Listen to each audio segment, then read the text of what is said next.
Bom dia a todos, a paz do Senhor Jesus Cristo. Como é bom estarmos neste momento tão especial em que vamos ouvir a palavra de Deus. Vamos, por gentileza, abrir nossas Bíblias no texto de Lucas, capítulo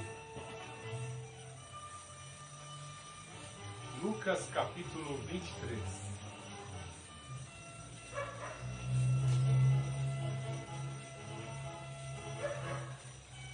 Evangelho de Lucas, capítulo 23, do verso 20 em diante.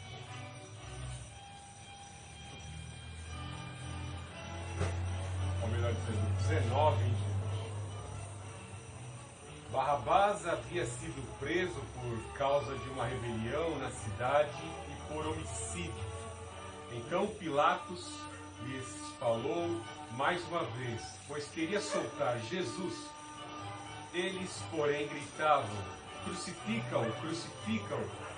Então lhes falou pela terceira vez: mas que mal ele fez? Não achei nele nenhuma culpa digna de morte. Eu o castigarei e o soltarei em seguida. Mas eles insistiram aos gritos, pedindo que ele fosse crucificado. E os seus gritos prevaleceram.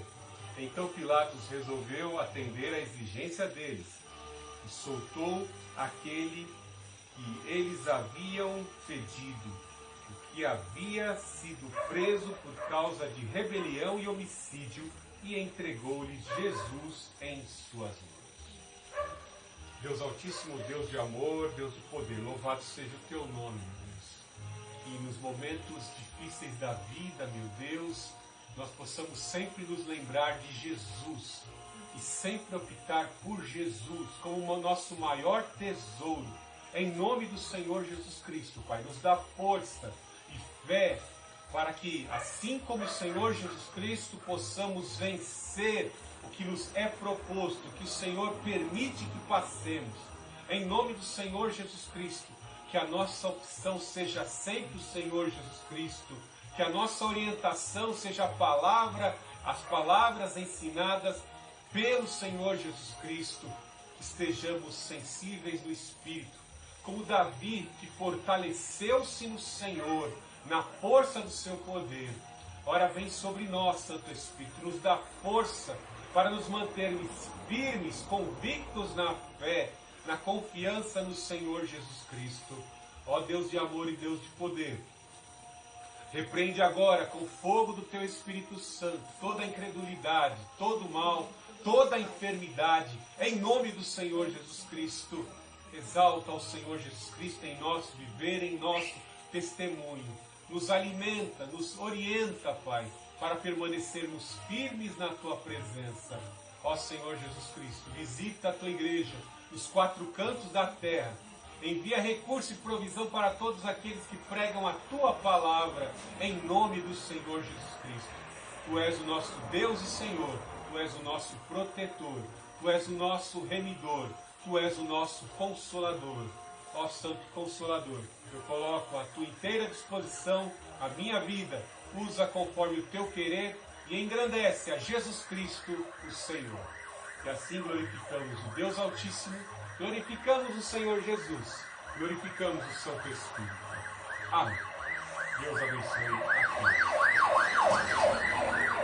No domingo passado nós tivemos aqui o privilégio de estarmos celebrando a Páscoa, celebrando a ressurreição do Senhor Jesus Cristo dentre os mortos. E o texto de Êxodo 12 ele é muito rico e precioso. Talvez precisássemos aqui de umas 3 horas para fazer as devidas explanações sobre aquele texto, pois muitos mistérios foram assim ensinados, em especial para o povo de Deus. O povo de Deus deveria comer o cordeiro pascual para ser instituído um novo tempo. Um calendário foi concedido ao povo de Deus, uma celebração importantíssima que traria à memória do povo de Deus o grande dia de libertação. Depois de 430 anos no Egito, o Deus Altíssimo se manifestou, o grande Eu Sou, que comissionou a Moisés, assim desferiu 10 pragas, 10 golpes terríveis, e derrotou todos os deuses do Egito. E naquela instituição de Páscoa, da celebração da Páscoa e também da festa dos pães asmos, vemos algumas promessas incríveis, algumas profecias incríveis que se cumpriram naquela mesma data. O Senhor Jesus Cristo disse no capítulo 11 de Êxodo que não iria dar tempo levedar a massa, que eles deveriam participar da celebração da Páscoa já vestidos com os cintos prontos, as sandálias dos pés, celebrar a Páscoa, porque naquela mesma noite eles haveriam de ser resgatados da terra do Egito. E naquela mesma noite ocorreu o cumprimento da profecia de forma impecável. Antes que a massa levedasse, Faraó, depois de ter conferido a morte de seu primogênito, deu o edito de libertação do povo hebreu do cativeiro egípcio. E mais ainda nas orientações da Páscoa, vemos que o Senhor Jesus Cristo, vemos que o Deus Altíssimo assim instruiu a Moisés que comesse a carne do cordeiro assada no fogo com ervas amargas e os pães asmos. Tudo isso encontrava, de certa forma, trazia a memória de todo aquele que se lembrava com gratidão do que o Senhor fez pelos antepassados, de tudo aquilo que eles sofreram, né, na terra do Egito, trabalhar como escravos debaixo de sol escaldante, sob muitas vezes o estralo do chicote, da chibata, o amargo de verem seus filhos já nascerem como escravos, e algo maravilhoso, os pães asmos também trazia a memória, porque muitas vezes comer ervas amargas é um pouco que difícil, mas quando você mistura a carne amarga com a carne adocicada do cordeiro, as coisas amargas nós podemos enfrentar, né? O povo hebreu deveria comer a carne do cordeiro com ervas amargas e pães asmos. Os pães asmos traziam à memória a importância da santificação, da separação de toda a corrupção da terra do Egito. E assim o apóstolo Paulo lembra, na primeira carta aos Coríntios, capítulo 5, de nós também, cristãos, celebrarmos os pães asmos, ou seja, com uma nova consciência de que somos separados deste mundo, deste Egito, desta Babilônia que já está condenado. Se verdadeiramente comermos os pães asmos em sinceridade, como ele diz, em verdadeira devoção, com sentimento penitente, nós seremos santificados e assim salvos deste mundo que já jaz do maligno, jaz condenado, como o Egito foi condenado. Algo de maravilhoso que ele fala na celebração da Páscoa é da separação do cordeiro. Como eu disse, houve o cumprimento naquela mesma noite, na celebração de pães asmos, do grande livramento, do dia da independência, que eles saíram da terra do Egito. Bem assim, o Senhor Jesus Cristo, no 10º dia, o Senhor Jesus Cristo sobe a Jerusalém com os seus discípulos. O Senhor Jesus Cristo naquela época já estava como que foragido, entre aspas, né? Porque os maiorais de Israel, principalmente os fariseus e saduceus, se roendo de ciúmes e de inveja, porque as massas, o povo, seguia ao Senhor Jesus Cristo, ouvia os seus ensinamentos, os sinais em cumprimento das profecias se cumpriam, porque verdadeiramente ele era o Filho do Deus Altíssimo, que se manifestou na carne para destruir e desfazer as obras do diabo. O Senhor Jesus expulsava os demônios, dava visão aos cegos, curava leprosos, andou sobre as águas e fez sinais, ressuscitou mortos. Isso trazia muita inveja. Então, os fariseus e saduceus, com muito sentimento de inveja, ficavam ali ao derredor, vendo os sinais, mas não davam o braço a torcer, não reconheciam o que dizia as Escrituras. Errais, porque não conheceis as Escrituras. Se cresceis em Moisés, creríeis em mim, porque de mim escreveu ele. Tanto Moisés como os profetas falavam acerca do Senhor Jesus Cristo e eles não puderam ver. Quão terrível é observar que, ainda nos dias de hoje, todos os anos chega uma época de Páscoa e o Senhor Jesus Cristo vem a nós em todas as mensagens de Páscoa. Quantas igrejas hoje, por esse edito,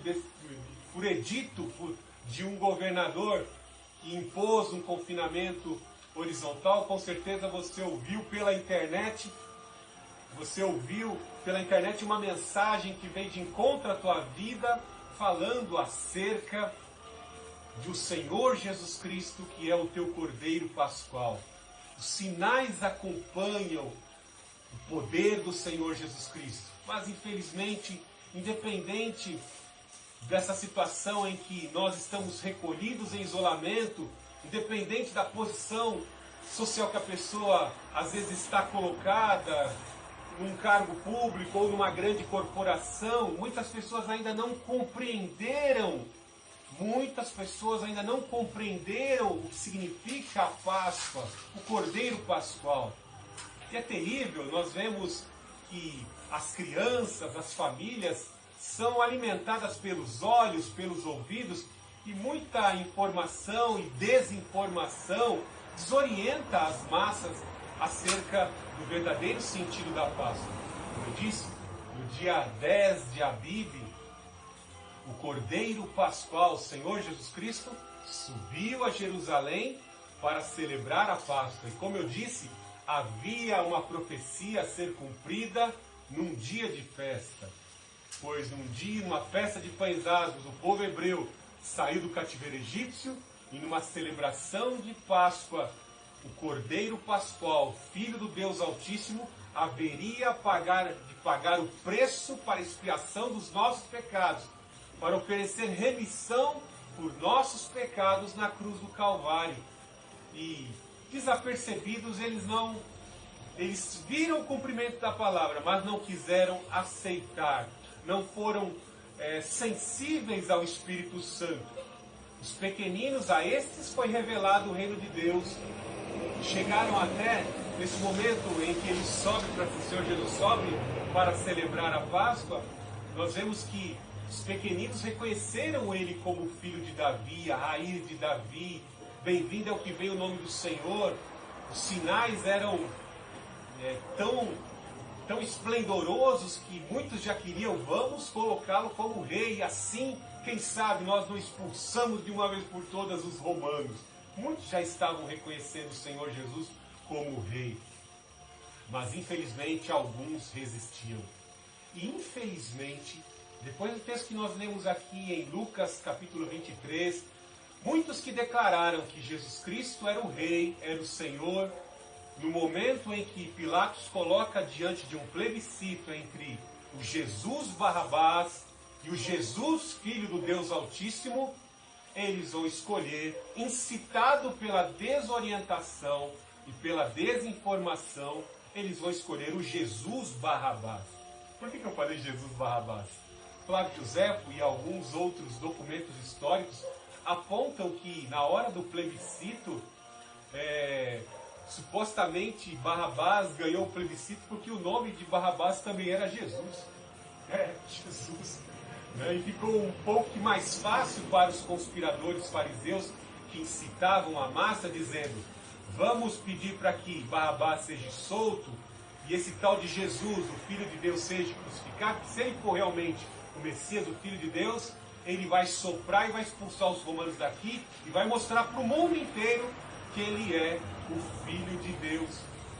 Então, ele lançou essa desorientação como a serpente. Os fariseus lançaram essa desinformação ali para o povo, incitaram as massas organizadamente no meio do povo, e naquele dia em que Pilatos assim lançava um plebiscito, de um edital de liberdade. Você lembra quando foi em 2017, se me falha a memória, Michel Temer, ex-presidente Michel Temer, na noite de Ano Novo, ele deu um edito de liberdade para um criminoso e ele soltou o terrorista, assassino José Dirceu.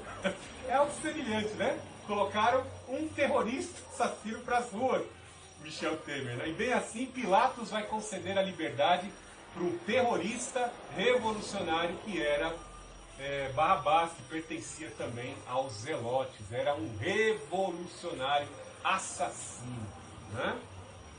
Então vemos aqui que diante da realidade do cumprimento das Escrituras, muitas pessoas não estão entendendo o que o Senhor Jesus Cristo é e o que ele representa. Vejamos então aqui no capítulo 23, no início do capítulo 23, levantando-se toda a assembleia conduziram Jesus a Pilatos e começaram a acusá-lo, dizendo: achamos este homem perturbando a nossa nação, proibindo de pagar imposto a César e dizendo ser ele mesmo o Cristo, um rei. Vejamos aqui as acusações que foram desferidas contra o Senhor Jesus Cristo. Como eu disse, muitos dos maiorais daquela época estavam extremamente enciumados do Senhor Jesus Cristo, pelos sinais que o acompanhavam e que comprovavam Isaías 61 e tantos outros sinais de que verdadeiramente ele era o Filho de Deus, o poder emanava dele, ele curava leprosos, dava visão aos cegos, repreendia demônios. O que os fariseus tão consagrados, escribas, tentavam fazer expulsão do demônio e não conseguia, o Senhor Jesus Cristo, pelo poder do Espírito Santo, repelia demônios. Isso causava inveja, ciúmes, porque a massa seguia Jesus. Vejamos aqui que eles imputaram aqui um crime de acusação diante do Sinédrio, que era a composição jurídica mais elevada do sistema religioso judaico. Eram compostos por 72 homens e esses homens possuíam cetros e eles geralmente se reuniam em reuniões extraordinárias para julgar algumas necessidades, algumas causas de âmbito nacional.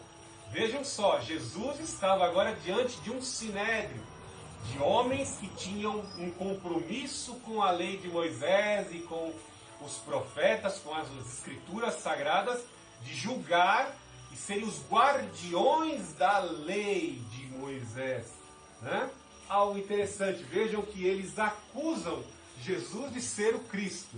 Eles estavam diante verdadeiramente do Filho de Deus, que assumiu natureza humana, mas eles estavam dizendo que Jesus era um falso Cristo. E por isso deveria ser condenado, porque se afirmou ser um Filho de Deus. Então vemos aqui uma difamação, ou seja, eles estão apontando falsidade no caráter do Filho de Deus. Lembre-se que eles viram os sinais assim realizados pelo Senhor Jesus Cristo e eles disseram: ele expulsa demônios pelo espírito de Belzebu. E o Senhor Jesus Cristo disse que isso representava blasfêmia contra o Espírito Santo. Significa o quê? Resistir de forma dura à obra do Espírito Santo e apontar a obra do Espírito Santo como obra de demônios, sinais de demônios. Então, a resistência deliberada à obra do Espírito Santo em cumprimento às Escrituras caracteriza-se por blasfêmia contra o Espírito Santo.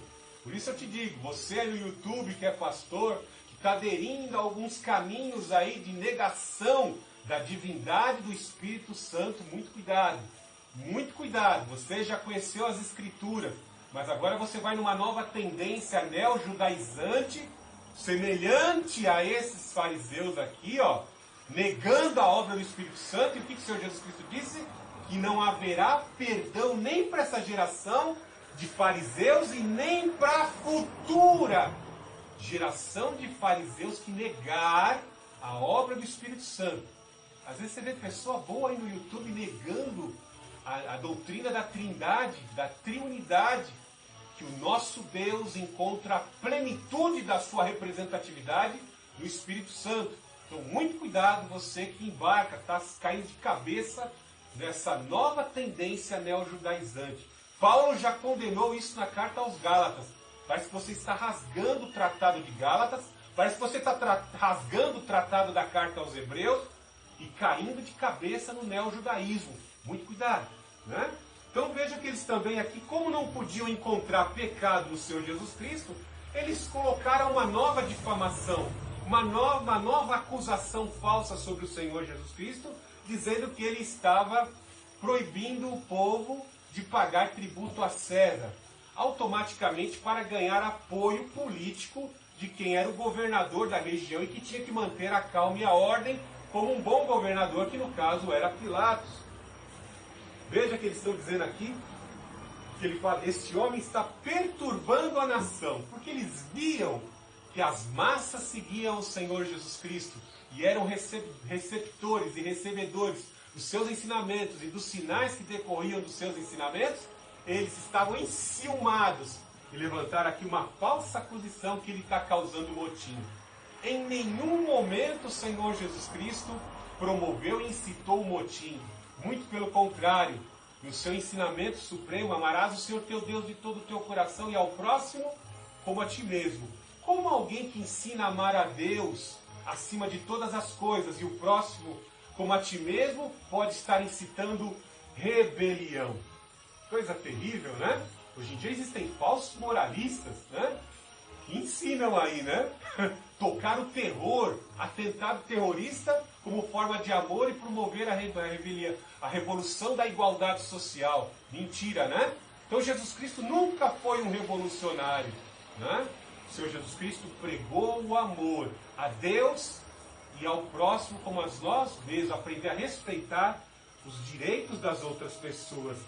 E como eles não acharam pecado algum no Senhor Jesus Cristo, e eles vieram bem armados contra o Senhor Jesus, né? Vieram munidos da lei, tentaram encontrar alguma falha do caráter do Senhor Jesus Cristo no cumprimento da lei, e não encontraram nem os fariseus, nem os saduceus, nem o partido dos sacerdotes, nenhum deles encontrou crime algum. Lembrando-se do que nós falamos na mensagem passada, que no dia 10 deveria ser separado um cordeiro adulto de 1 ano, sem defeito, sem mancha, para ser sacrificado no dia 14.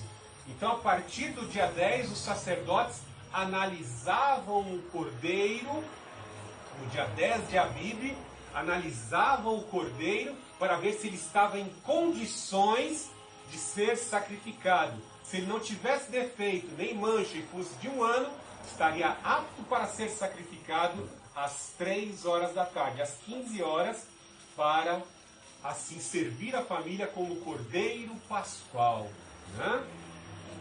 Então veja que eles levam agora o Senhor Jesus Cristo diante de Pilatos. Como não acharam pecado no cordeiro pascual, no Senhor Jesus, eles vão tentar jogar para Pilatos, com o intuito de que vamos jogar para Pilatos, porque Pilatos já não entende nada mesmo da nossa religião.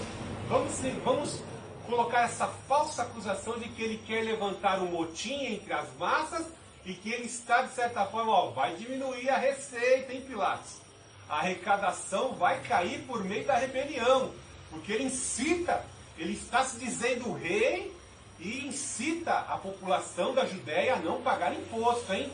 Olha que a receita vai cair, e quando vierem os supervisores da fazenda do Império Romano fazerem aqui análise de quanto está se arrecadando na Judéia e a receita vai cair, você vai ser acusado de estar desviando dinheiro da província da Judéia.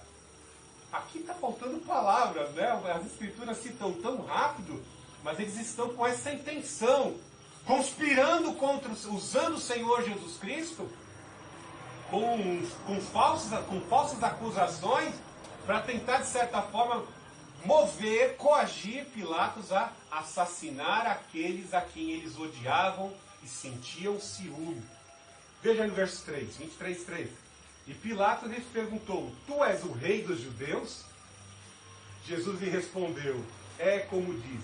O Senhor Jesus já havia sido espancado desde o Getsemane, ele veio à base de espancamentos desde o Getsemane, havia sido esbofeteado quando foi inquirido por os fariseus e o sinédrio na casa de Anás e Caifás. O Senhor Jesus já estava marcado, com muitas marcas, o rosto esbofeteado, com certeza os hematomas já estavam, sua boca estava sangrando muito devido às pancadas e às punhadas que recebeu no rosto. E aqui, diante do questionamento de Pilatos, Pilatos olhou para aquela situação e, pelo relato do texto, nós vamos ver que por 3 vezes ele fala: não vejo neste homem crime algum. Pilatos percebeu os ciúmes que aquele grupo de religiosos tinha acerca do Senhor Jesus Cristo, e ele faz a pergunta, porque ele ouve as acusações, e ele fala: o que eu tenho a ver com alguém que se declara rei dos judeus, alguém que está se colocando acima deles? Eu não tenho nada a ver. Por que vocês não julgam entre a religião de vocês, já que ele é uma ameaça para vocês? Eles não queriam arcar com a culpa de sacrificar o inocente. E queriam jogar essa responsabilidade de culpa nas costas de Pilatos. E aí ele pergunta, tu és o rei dos judeus? E Jesus, o Senhor Jesus respondeu, tu o dizes. Ou seja, é assim que você pensa, como quem diz. O Senhor Jesus Cristo já está ciente de tudo o que vai acontecer. Ele já havia revelado isso para os seus discípulos, né? Que haveria de ser entregue aos maiorais de Israel e que eles haveriam de ferir o pastor, de ser assim morto. E nessa situação dele ser morto, ele haveria de estar sendo sacrificado para a libertação do seu povo, né? Então, tu dizes, o Senhor Jesus Cristo responde com poucas palavras. Veja no verso 4. Então Pilatos disse aos principais sacerdotes e à multidão, não acho culpa alguma nesse homem. Esta é a primeira vez que Pilatos fala que não via nele culpa alguma. Está conseguindo perceber onde eu estou querendo chegar? Os fariseus não acharam culpa no Senhor Jesus. Os saduceus não acharam culpa no Senhor Jesus. Era um período em que os cordeiros pascuais estavam sendo trazidos para os sacerdotes para serem analisados. E assim o Senhor Jesus Cristo também estava sendo, como Cordeiro de Deus, o Cordeiro a ser oferecido por Deus, também estava sendo analisado.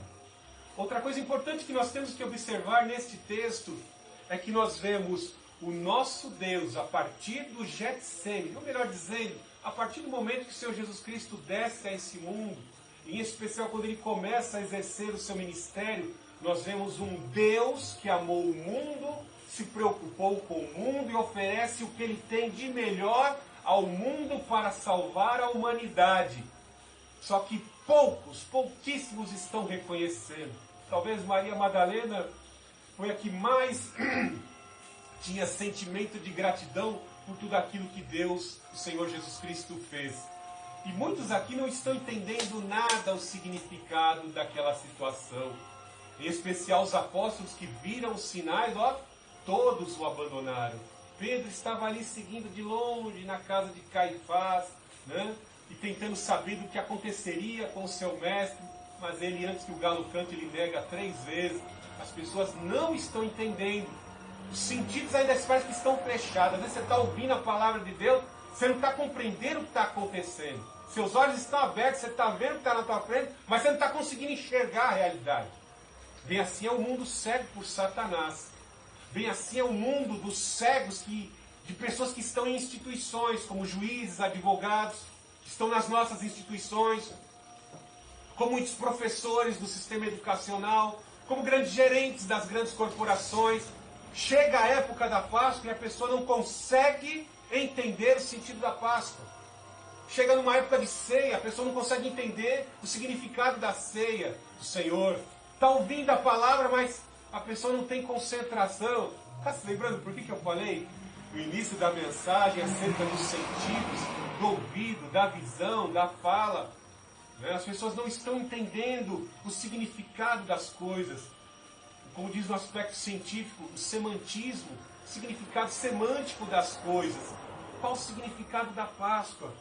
Nós vemos aqui que um governador da Judéia não está entendendo, os fariseus já estavam cegos pelo ódio, não conseguiam ver o Filho de Deus, estavam vendo o Filho de Deus, mas encegueirados pelo ciúme, estavam tramando a sua morte. Pilatos até observou, né? Pilatos viu a realidade. Não vejo crime algum nesse homem. E esses caras do sistema religioso estão querendo armar para mim, para que eu mate este homem inocente. Esse homem deve representar um perigo para eles, porque para mim não representa perigo. Não vejo crime algum nesse homem. Algo de maravilhoso que no outro evangelho é citado que a mulher de Pilatos viu os sinais, ouviu a mensagem, e ela começou a ter sonhos. O Espírito Santo começou a trabalhar no coração da mulher de Pilatos. E ela vai ter a oportunidade de dizer a Pilatos, Pilatos, não condene esse homem. Aqui nesse período em que Pilatos vai tentar se reconciliar com Herodes, é o período de interceptação que essa mulher tem de chegar aos ouvidos de Pilatos e fala, Pilatos, não seja culpado pelo sangue desse inocente. Os religiosos dessa nação da Judéia querem matá-lo. Esse homem é o santo de Deus. Não suje as suas mãos com sangue inocente. Não se contamine com o mal que vai vir sobre a tua vida, porque é sangue de inocente. É o Filho de Deus.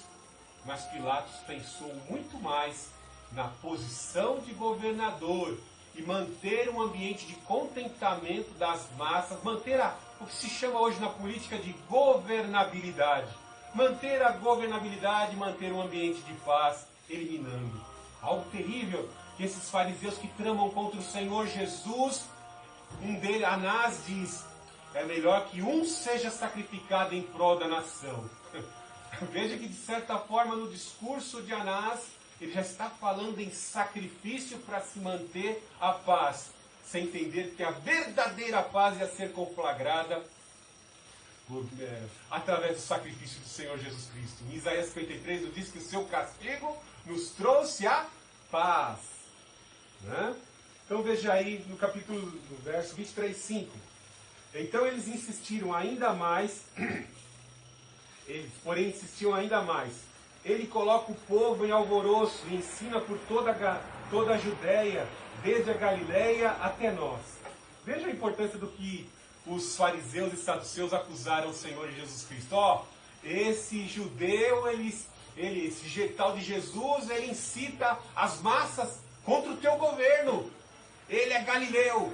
Ele é galileu. Aí Pilatos se lembrou de algo. Quando falou que o Senhor Jesus veio da Galileia, ele já se lembrou de uma região de pobres e um local onde ele havia entrado em atrito com Herodes. Talvez você já leu lá em Lucas capítulo 13, onde Pilatos, que era muito preocupado para saber como é que estava a sua imagem diante da opinião pública, ele colocava espiões nos locais de adoração para saber se haviam conspirações, como estava a imagem dele. Eram espiões que estavam ali para delatar e levar informação, e assim ele está tratando pessoalmente com morte, com extermínio, com eliminação, os motinados. E nós sabemos lá que isso vai diante do Senhor Jesus Cristo, né? Porque os galileus foram oferecer sacrifício, e na hora que foram oferecer sacrifício, foram mortos, né? Os agentes de Pilatos foram lá e mataram esses galileus na hora que eles estavam oferecendo sacrifício, e o sangue dos galileus se misturou com o sangue da oferta. Isso foi levado diante do Senhor Jesus Cristo, né? Não deu nem tempo para oferecer o sacrifício. Então, havia um atrito entre o governador Pilatos com o rei da Judéia, que era Herodes. E aqui, quando Pilatos ouviu, ele é da Galileia, então mande para o meu amigo. Ele não gostava de Herodes, era inimigo, né? Manda esse tal de Jesus ser julgado pelo rei dos judeus. Quem sabe isso não esteja trazendo uma certa preocupação para Herodes, já que estão dizendo que ele é rei, né? Estão dizendo que ele é o rei de Israel, o rei de Judá. Então, isso é um problema para Herodes, porque ele é rei. E nós bem sabemos que Herodes, ele vinha da linhagem dos idumeus. Ele não era um judeu legítimo, muito pelo contrário, era de um irmão que odiava os judeus. Eram descendentes de Esaú, né? E nós vemos que Herodes agora, como rei da Judéia, estará diante do Senhor Jesus Cristo. Veja aí no verso 7. Quando soube que ele era da jurisdição de Herodes, enviou ele, que também estava em Jerusalém naqueles dias.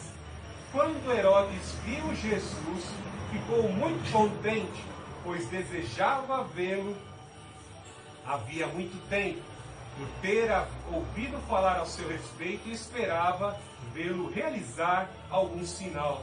E Herodes lhes fez muitas perguntas, mas ele não respondeu a nenhuma. Então veja aqui que Herodes, o rei, tinha muita curiosidade a saber do Senhor Jesus Cristo. De certa forma, sempre parava na mente de Herodes a preocupação: se esse tal de Jesus, da forma como ele é amado pela multidão, e assim ser conclamado como rei, olha, eu ouvi o comentário na celebração da Páscoa, que o povo já estava no domingo de Ramos lá, estavam colocando seus mantos para ele prisar. Ele entrou montado num jumento. E Todos bem sabem que a cerimônia de coroação de um rei na Judéia era o rei montado na mula, como Davi fez com Salomão, né? Pegue a minha mula, profeta, coloque o Salomão na minha mula, na mula real, e coroa, unja ele como rei de Israel, né? Então, quando ele soube que Jesus entrou em Jerusalém, aclamado pela multidão, montado num jumento, a preocupação dele aumentou. E os sinais decorrentes também, de certa forma, deixaram Herodes com ansiosidade em conhecer o Senhor Jesus Cristo. Mas quando o Senhor Jesus entrou ali no palácio de Herodes, e Herodes contemplou o Senhor Jesus Cristo, como eu disse, já esbofeteado, com o corpo marcado, ele olhou com certo desprezo. E nós vemos que isso fica bem claro aqui, no verso 10 e no verso 11, né, no versículo 10, no versículo 11, tratou com desprezo. Veja no verso 11. Então, com os seus soldados, Herodes tratou com desprezo, porque o Senhor Jesus Cristo não deu showzinho do seu poder. O Senhor Jesus não deu show do seu poder, podendo clamar miríades de anjos naquela situação e tirar a coroa da cabeça de Herodes. O Senhor Jesus Cristo não fez isso. Não é chegada a hora. Eu já sou rei na consciência do meu povo e de um povo que há de vir e que há de proclamar a minha palavra. Eu já sou rei. Eu criei todas as coisas. Antes que você nascesse, Herodes, eu já sou rei. Eu sou filho de Deus. O Senhor Jesus Cristo não respondeu. Então veja que Herodes ouviu acerca dos sinais. Ele viu de longe o que estava acontecendo. Os seus olheiros, os seus informantes trouxeram a mensagem. Mas como Herodes se portou diante de tudo isso, resistindo diante do rei e zombando: você não representa perigo algum ao meu reinado, sabe, Jesus? Você é ridículo. E vemos aqui, esse texto não declara disso, né? Mas ele tirou, já que você deseja tanto ser rei, já estão dizendo que você é rei, tirou o manto real dele e pôs sobre Jesus. E ó, tá vendo uma coisa? Eu estava até tretado lá com o Pilatos. Ó, eu jogo essa responsabilidade de julgar uma pessoa tão inútil como você, Jesus, para ser julgado pelo Pilatos. E enviou novamente o Senhor Jesus para as mãos de Pilatos. Ou seja, jogaram, como diz na palavra de hoje, né, na gíria de hoje, jogar a batata quente nas mãos de Pilatos para julgar o Senhor Jesus Cristo. Veja no verso 23, 12. Pilatos e Herodes tornaram-se amigos neste dia, pois antes eles eram inimigos. Então aqui um gesto de carinho em julgar o Senhor Jesus Cristo fez com que eles reatassem, né? Tirou aquela inimizade, né? Como já foi explicado. No verso 23, 13. Então Pilatos convocou os principais sacerdotes, as autoridades do povo, no verso 14, e disse-lhe: vós me apresentastes esse homem como agitador do povo, mas interrogando diante de vós, não achei nele culpa alguma naquilo que o acusais. Mais uma vez, vamos repetir? Os cordeiros pascuais estavam sendo analisados se era de um ano, se tinha mancha, se tinha defeito. E o Senhor Jesus Cristo, por todas as instituições, o rei Herodes, não achou pecado algum, crime algum no Senhor Jesus. Os sacerdotes não encontraram crime algum, nem mancha alguma no caráter do Senhor Jesus. Nem o governador da Judéia, que representava os gentios, não encontraram crime algum. Pela segunda vez, Pilatos está dizendo: não vejo crime algum nesse homem. E aí a gente vê aqui, no verso 15, nem Herodes, pois o mandou de volta a nós. Nem Herodes, pois o mandou de volta a nós. Ele não fez coisa alguma digna de morte. Eu o castigarei e soltarei em seguida. Veja que Pilatos tenta amenizar a situação, porque ele vê que a responsabilidade de condenar ou absolver o Senhor Jesus Cristo recairia sobre a vida dele. Ele está sob uma pressão psicológica incrível, né? E ele fala: então eu vou açoitá-lo, que já seria uma injustiça açoitar uma pessoa inocente. Veja no verso no verso 17, ele tinha de soltar-lhes um preso por ocasião da festa. No verso 18, mas todos gritaram juntos, fora com ele, solta Barrabás. Então nós vemos aqui que o Pilatos lembrou-se, com certeza os seus conselheiros estavam ali, vendo toda essa pressão que Pilatos estava passando, e lhe deram um conselho.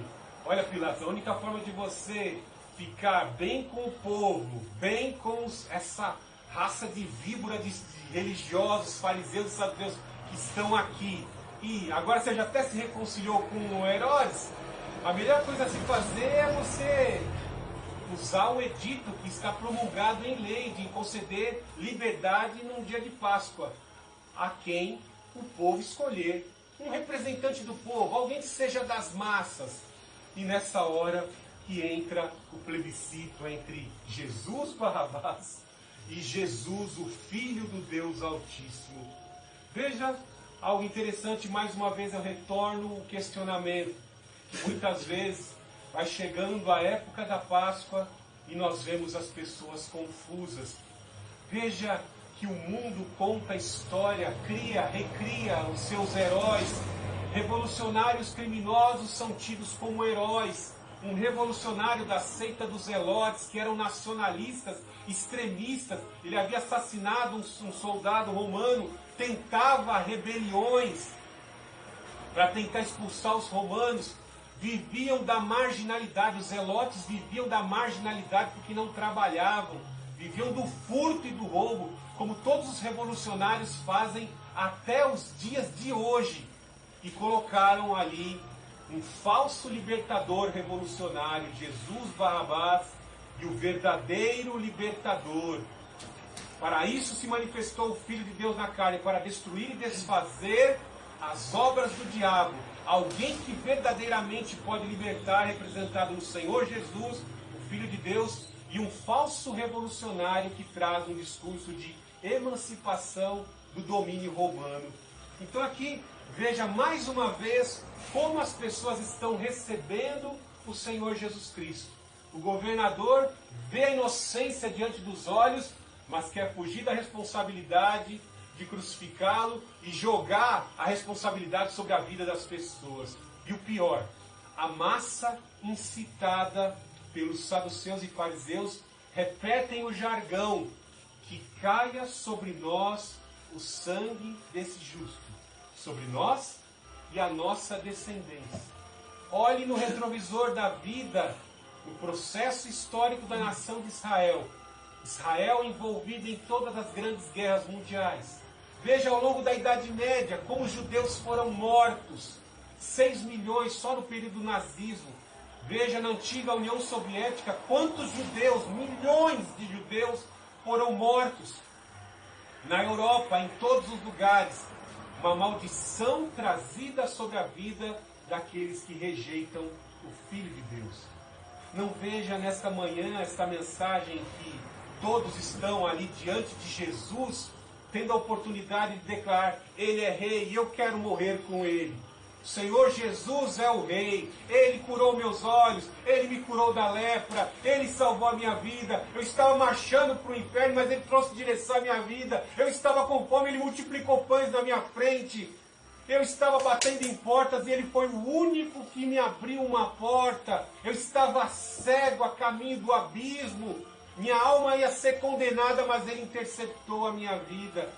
Minha família era um pé de guerra, mas o Senhor Jesus Cristo entrou na minha casa e a minha família se salvou. Então, hoje, nos dias de hoje, a Páscoa vem até nós, o Senhor Jesus Cristo vem por meio da mensagem, e as pessoas estão aqui, ó. As instituições não percebem, Pilatos não consegue perceber, as castas dos religiosos, doutores, não conseguem entender, a multidão também não consegue, e segue a desorientação. Até quando você vai continuar acreditando que Páscoa é época de comer chocolate? É época de comer o vinho de Páscoa de chocolate. Até quando você vai continuar acreditando nisso? Até quando você vai continuar acreditando nesse Jesus do mercado editorial? que Jesus era um revolucionário, como diz aquele islâmico no livro lá, O Zelota. Coloca Jesus como um revolucionário. Um islâmico pode falar de Jesus Cristo, sendo que ele já é islâmico? Será que ele entende o que é o cristianismo? Para falar de Jesus Cristo precisa pelo menos ter conversão. Como um islâmico pode escrever acerca da verdade que é o Senhor Jesus Cristo? Tendo a verdade, para falar de Jesus, você tem que ter comunhão com Ele, você tem que ter experiência com Ele, seus olhos têm que ser abertos para vê-lo, seus ouvidos têm que ser abertos para você ouvir, você tem que ter intimidade. No começo você não entende mesmo, porque Ele entra na sua vida e impõe uma ruptura com o curso da sua vida, que era a destruição.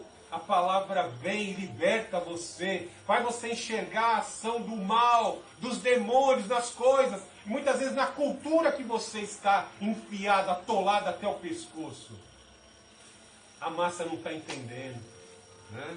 Até os discípulos no caminho de Emaús, pensei que ele fosse o Cordeiro de Deus, o que ia resgatar Israel do domínio dos romanos. Pensei que ele impor a nossa liberdade definitiva, mas não, morreu lá na cruz. O Senhor Jesus Cristo operou uma grande obra, às 3 horas da tarde, algo terrível. Veja a manifestação de Deus. O Senhor Jesus Cristo falou algumas coisas do seu momento de cruz, e uma delas é: Pai, perdoai-o, porque eles não sabem o que fazem, ainda não entenderam o que eu estou realizando na cruz do Calvário.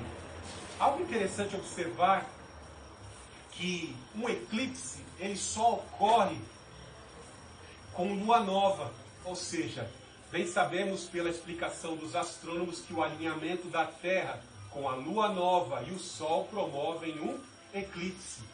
Se você observar algo de maravilhoso nas cerimônias da Páscoa, toda a Páscoa, segundo o calendário lunar judaico religioso, vai cair numa lua cheia. Pode olhar no seu calendário, dia 7, 8 é um período de lua cheia. Não ocorrem eclipses em período de lua cheia, somente em lua nova. Então nós vemos algo extremamente marcando que o Filho de Deus é o Cordeiro Pascual, e quando ele deu o seu último suspiro, assim os cordeiros pascuais eram sacrificados para serem ministrados entre as famílias. Então veja o cumprimento, as pessoas estavam participando da Páscoa, comendo pães asmos e ainda não entendem o significado. Nos dias de hoje as pessoas estão da mesma forma, comendo ovinho de chocolate e reproduzindo jargões, sem entender o verdadeiro sentido da Páscoa, da ressurreição do Senhor Jesus Cristo. Tantas coisas entraram nas mensagens. Hoje em dia os pastores estão tão preocupados em fazer a receita, pagar aluguel da igreja. Eu não estou aqui condenando esses pastores. Estou achando até deprimente que as portas das igrejas estejam fechadas pelo edito do prefeito da nossa cidade. Né? É tão terrível ver as igrejas fechadas, mas reproduz, às vezes eles estão ali reproduzindo uma mensagem de demanda para poder fazer receita e pagar o aluguel do galpão que eles alugaram. É tão triste isso, sem explicar o verdadeiro sentido da Páscoa, a ressurreição do Senhor Jesus Cristo. Agora nós temos esperança. A principal mensagem